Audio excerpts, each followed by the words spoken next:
Sorry, Alonzo, can you read us our next one? Stand-up search without hand restraints. Very similar to the stand-up with hand restraints, only in this one, they will not be restrained. So rather than having their hands behind their back, it's in a different point of contact where you still keep control. You're just not physically restraining them with alternate material. Sorry, Arnika, can you read our next one? Frisk search. This type of search is the least invasive on the person and has to have some sort of consent lines to it. We'll go over that a bit later though. Sorry, Beth, can you read our next one? Prone search. Prone search. If you were observing our first slide, the search that they were conducting on that individual was the prone search. This is a search where your EPW or detainee is lying on the ground, hands above their head, and you have control of them with both your knees and your hands as you conduct the search while they're lying on the ground. And last one, who wants to read our last one? Sorry, Apple. Strip search.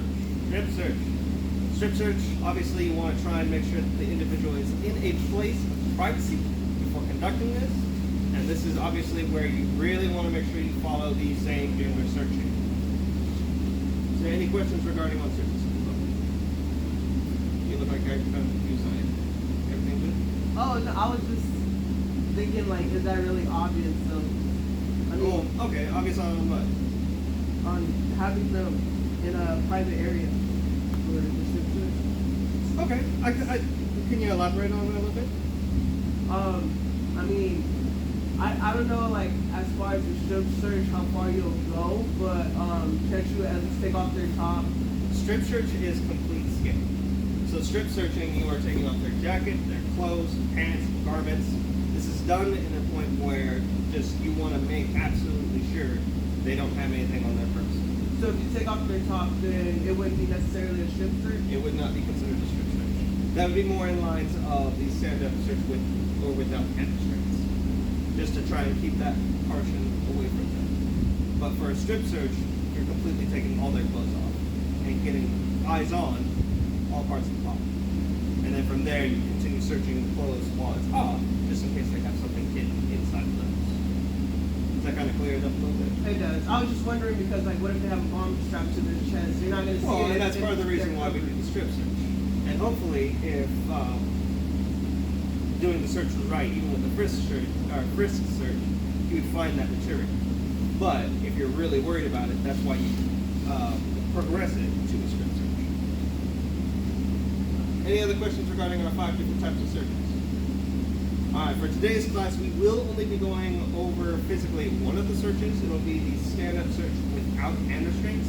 But we will cover a little bit of the frisk search as well, because the steps are very similar.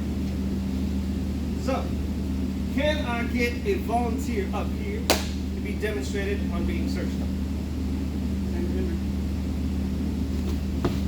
I'll be the searcher. You're not the searcher, I'm the searcher. You will be my detainee. So, you have a detainee or an EPW that is coming up and they need to be searched.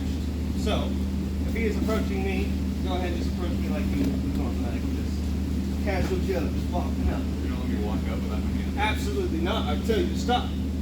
Stop. And now, at this point, and that's why you have your Overwatch, having hands. But, so you have your EPW coming up, you tell them to stop, put their hands above their head, straight out, arms up, elbows locked, fingers spread, wide apart.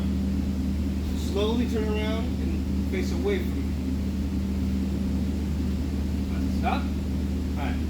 Spread your feet out a little bit more, and your toes point outward. Alright. Now, bring your hands together, unlock your fingers together. Put your hands directly on top of your head. And while this is going on, obviously I'm not going to be cuffing him, but you have your Overwatch, it's got rifle down, and that part is going to be part of your unit SOP. Either A, your unit will say yes, keep the crowd trained on the EPW or the detainee, or at the very least, it will say have it at the low ready, and keeping eyes on the unit. Having that at the low ready will help prevent the line of sight from you being inside of it. It gives you a little bit more freedom of movement when you're searching your detainee. But Obviously, you have to react a bit faster if you have it at the low rate.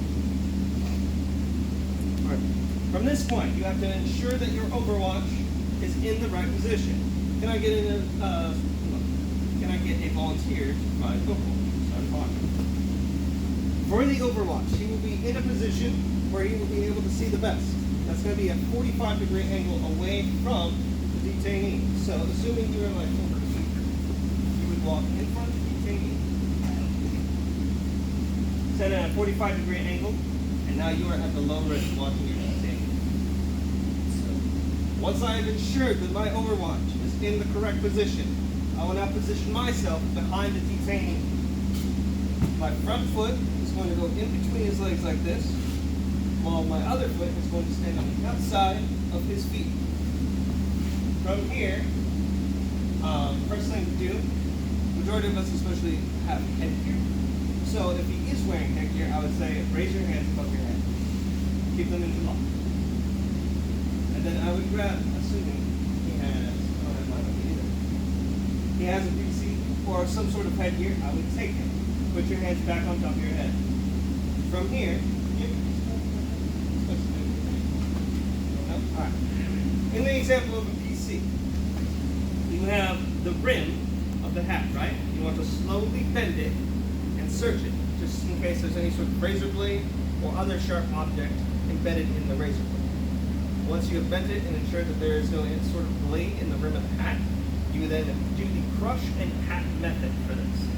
So you pat the hat, crush it, and that'll be the same for the rest of his body as well. So you pat it, brush it, and once you are done searching the hat, put it on the ground. From here, grab either his entire hands like this, or 2 fingers from his right hand, and then lean him back a little bit. The reason for this is to keep him slightly off balance, so that if they do start resisting, you are able to react quicker, because they have to recover a little bit. From here, I will take my other hand, and I will conduct the search. So first off, I search his hand and his hair. If he's got longer hair, obviously I'm going to try and search through his head and through the hair. Then, I go from his arm, doing the crush method. If I can, roll up his sleeve a little bit, visually look at it, make sure there's nothing in there, and do the pat and crush method.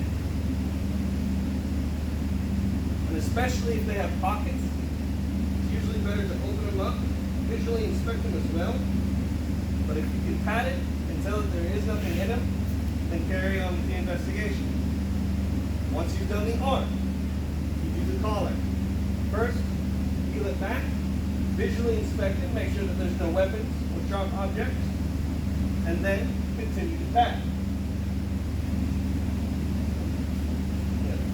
Slide real quick. Alright.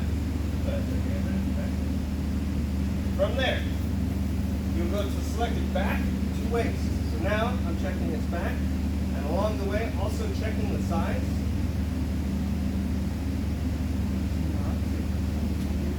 From there, you go around and check the waist.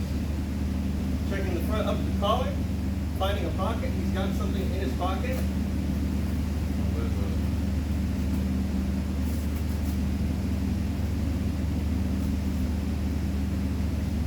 Take him out, inspect him, put him on the ground. Continue to search. And when conducting the searches, you want to do one side at a time first. Focus on the side so you don't miss anything. And then after doing the whole side, you'll switch over to the other.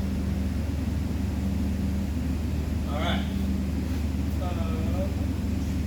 Point of note, when searching females, because of the bras that they wear, you want to take the middle portion of the front of their bra, pull it out, enough space to where if they are hiding anything underneath, it falls out from their jackets or their coats.